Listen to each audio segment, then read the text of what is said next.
কেমন হয় বলুন দেখি যদি বিয়েবাড়ির শাহি রেজালা এবারে বাড়িতেই তৈরি করে ফেলা যায়।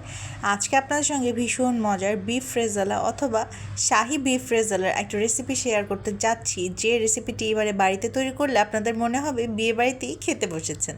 চলুন তবে কথা না বাড়িয়ে শুরু করা যায়। তার জন্য প্রথমে একটা বড় পাতিলের মধ্যে নিয়ে নিতে হবে 3 কেজি পরিমাণ গরুর মাংস।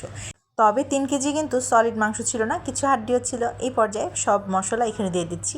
এখানে প্রথমে আমি 3 টেবিল চামচ পরিমাণ কিন্তু লাল মরিচের গুঁড়া দিয়ে দিয়েছি, দিয়ে দিলাম 3 টেবিল চামচ পরিমাণ ধনিয়ার গুঁড়া, দিয়ে দিলাম 1 থেকে 1.5 টেবিল চামচ পরিমাণ জিরার গুঁড়া, আর এই পর্যায়ে দিয়ে দিতে হবে লবণ। এখানে 2 চামচ পরিমাণ লবণ আমি প্রথমে এখানে দিয়ে দিচ্ছি। এবারে দিয়ে দিব আদা বাটা, 2 টেবিল চামচ পরিমাণ আদা বাটা আমি এখানে ব্যবহার করছি। আদা বাটা দেওয়া হয়ে গেলে এই পর্যায়ে দিয়ে দিতে হবে রসুন বাটা, দিয়ে দিলাম 1 টেবিল চামচ পরিমাণ রসুন বাটা। রসুন বাটা দেওয়া হয়ে গেলে এই পর্যায়ে দিয়ে দিতে হবে তেল। এখানে 1 কাপ পরিমাণ তেল এখন আমি ইউজ করছি।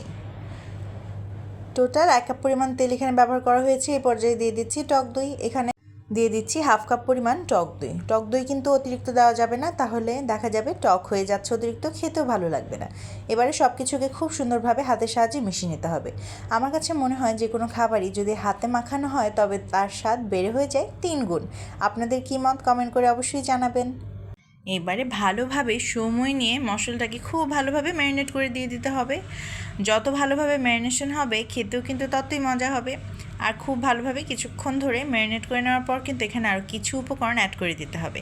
এখানে আমি এবারে দিয়ে দিব পেঁয়াজ কুচি। পেঁয়াজ কুচি বলতে পেঁয়াজগুলোকে কিন্তু গোল গোল শেপ করে কেটে নেওয়া হয়েছে। এখানে প্রায় 1.5 কাপের মতন পেঁয়াজ কুচি আমি এখানে ইউজ করেছি। এবারে আবার খুব সুন্দরভাবে মিশিয়ে নিতে হবে। ভালোভাবে কিছুক্ষণ সময় নিয়ে কিন্তু এটা মিশিয়ে নিতে হবে। আর মিশিয়ে নেওয়ার পর এই পর্যায়ে দিয়ে দিতে হবে বাকি উপকরণ, আর যা হচ্ছে এলাচ, দারচিনি, তেজপাতা। এই পর্যায়ে কিন্তু আমি এখানে দিয়ে দিচ্ছি একটা ঢাকনা, আর ঢাকনা দিয়ে এবারে চুলায় বসিয়ে দিলাম। আর এখন শুধু রান্না হয়েই যাবে, আর কিছু কিন্তু আপাতত অ্যাড করতে হবে না। এবারে কিছুক্ষণ সময় ধরে মাংসটাকে কষানোর জন্য রেখে দিলাম। আর এদিকে আমি কিছু বাদাম ব্লেন্ড করে দিব। এখানে আমি আজকে কাঠবাদামও কিছু ব্যবহার করব, আবার কিছু চীনা বাদামও ব্যবহার করব। বাদামগুলোকে কিন্তু খুব ভালোভাবে ব্লেন্ড করে নিতে হবে। আপনারা বাদামগুলোকে অবশ্যই 2 থেকে 3 ঘন্টা আগে অন্তত ভিজিয়ে রাখবেন পানিতে, যেন খোসা ছাড়াতে সুবিধা হয়। আর যদি আরও বেশিক্ষণ রাখেন তবে তো আরও ভালো। এবার এগুলোকে খুব ভালোভাবে একটুখানি পানি দিয়ে ব্লেন্ড করে নিতে হবে। বাদাম দেওয়ার কারণে কিন্তু এটার টেস্টটা একদম চেঞ্জ হয়ে যাবে, আর আপনারা একবার রান্না করলে বুঝতে পারবেন যে এটা কত মজা। দিয়ে দিলাম কিন্তু 2 টেবিল চামচ পরিমাণ কাঠবাদাম বাটা। এবার সব কিছুকে আবার ভালোভাবে মিশিয়ে নিলাম। আর কিছুক্ষণ পর এখানে দিয়ে দিতে হবে কিন্তু চীনাবাদাম বাটা। 1 টেবিল চামচ পরিমাণ চীনাবাদাম আমি এখানে ইউজ করছি, তবে আপনারা চাইলে শুধু কাঠবাদামও ইউজ করতে পারেন। এবার আবার ভালোভাবে একটুখানি মিশিয়ে দিয়েছি। রান্নার কিন্তু মাঝে মাঝে একটুখানি আপনারা নেড়েচেড়ে দিবেন যেন পাতিলের তলায় লেগে না যায়। এই পর্যায়ে দিয়ে দিচ্ছি কিছুটা সাদা গোলমরিচের গুঁড়া, 1 চামচ পরিমাণ সাদা গোলমরিচের গুঁড়া আমি এখানে ইউজ করছি। মাংসটা কষানোর সময় যে একটা সুন্দর স্মেল আসছিল সেটা হয়তো আমি বলেই বোঝাতে পারবো না। আপনারা যখন ট্রাই করবেন তখনই বুঝতে পারবেন যে এটার স্বাদটা কত মজা। আর এবারে দিয়ে দিলাম একটা সিক্রেট ইনগ্রেডিয়েন্ট, যা হচ্ছে টমেটো সস। এখানে 1/3 কাপের মতন টমেটো সস আমি এখানে ইউজ করছি। বিয়েবাড়ি শাহি রেজালাগুলোতে কিন্তু এই টমেটো সসটাকে ইউজ করে, আর তার জন্য এটার টেস্টটা আরেকটু অন্যরকম হয়। ভালোভাবে কিছুক্ষণ ধরে এটাকে ভালোভাবে মিশিয়ে নিতে হবে, আর আবার ভালোভাবে জাল করে নিতে হবে। মজাদার এই রেসিপিটি কার কার দেখে এক্ষুনি লোভ হচ্ছে আমাকে কমেন্ট করে জানিয়ে যেতে কিন্তু একদমই ভুলবেন না। টমেটো সসটা দেওয়ার পরে কিন্তু আমি এখানে 1 থেকে 1.5 কাপের মতন দুধ ইউজ করেছিলাম, যেটার ক্লিপটা কোনো কারণে ডিলিট হয়ে গিয়েছিল। আর এখানে আমি আরও একটুখানি দুধ দিয়ে দিলাম। টোটাল 1.5 কাপের মতন কিন্তু দুধ ইউজ করা হয়েছিল। দেখতেই পাচ্ছেন এক্ষুনি দেখতে কতটা লোভনীয় লাগছে।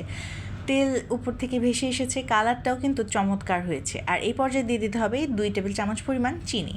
চিনিটা কিন্তু অবশ্যই দিতে হবে, এটা টক দইয়ের টেস্টটাকে একদম ব্যালেন্সে নিয়ে আসবে। এবারে খুব ভালোভাবে আবার মিশিয়ে নিচ্ছি।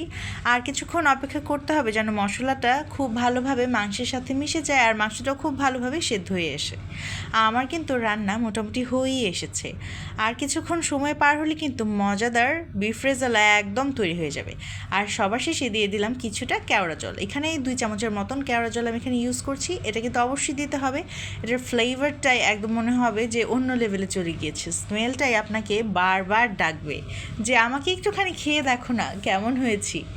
এবার আরও একটুখানি নেড়ে চেড়ে দিলাম, আর খুব মজার খাবারটা সার্ভ করার জন্য কিন্তু মোটামুটি তৈরি হয়ে গিয়েছে।